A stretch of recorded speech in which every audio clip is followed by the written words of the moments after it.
এবারে মাসে চিন্তা করবো যে আমরা সামনে রোজার মাসে আমাকে রোজা রাখতে হবে, আমাকে সেভাবে চলা লাগবে, তাহলে আমি এই 11টা মাস একটু সঞ্চয় কম করে এখান থেকে কিছু টাকা বাঁচা রেখে আমি রোজার মাসে খরচ করবো, রোজার মাসে কাম একটু কম করলেও আমার চলে, সেই চিন্তা ভাবনা নিয়ে আমাকে কোথা থেকে শুরু করতে হবে।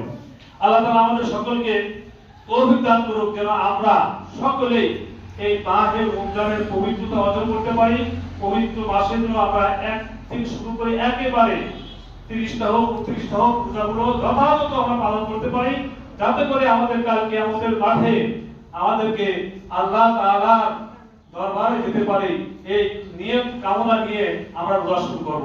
দেখা যায় প্রথম কয়েকদিন তারাবির উপরতলা হয় না, তারপরে 5 দিন গেলে আরো কম, 10 দিন গেলে দেখা যায় কি ভিতরেও নাই, হয় না?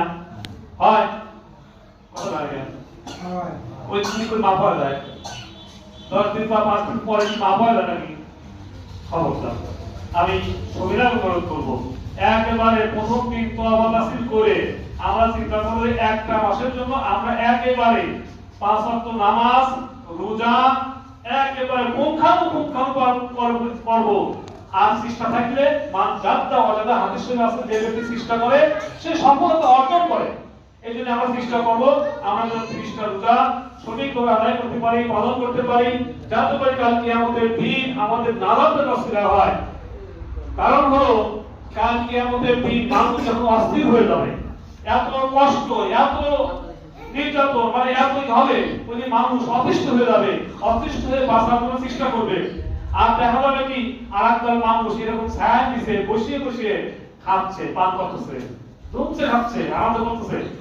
এখন তারা চিন্তা করবে যে ওই দলে যাওয়ার জন্য, যারা পাপী রোজা রাখে নাই তারা চিন্তা করবে যে কি ওই দলে যায়। আল্লাহ তাআলা ঘোষণা দিলেন আমতাজুল ইয়াওমা আইয়ুহাল মুজরিমুন, আজকে সুযোগ নাই, ওই দলে ছিল যাওয়ার সুযোগ নাই, রোজা রাখছিল না, দুনিয়াতে আমার কথা শোনো নাই, আল্লাহ রাসূলের কথা মতো হাদিস মোতাবেক তোমরা জীবন যাপন করো নাই, বিদায় আজকে তোমাদেরকে ওখানে যাওয়ার কোনো সুযোগ নাই। তারা রোজা রাখছিল, আমার কথা পালন করেছে, যার কারণে তারা আজকে ওখানে খাচ্ছে, পান করতেছে। সময়ত হাজিরিন, আমরা কি সেটা চাই না? চাই।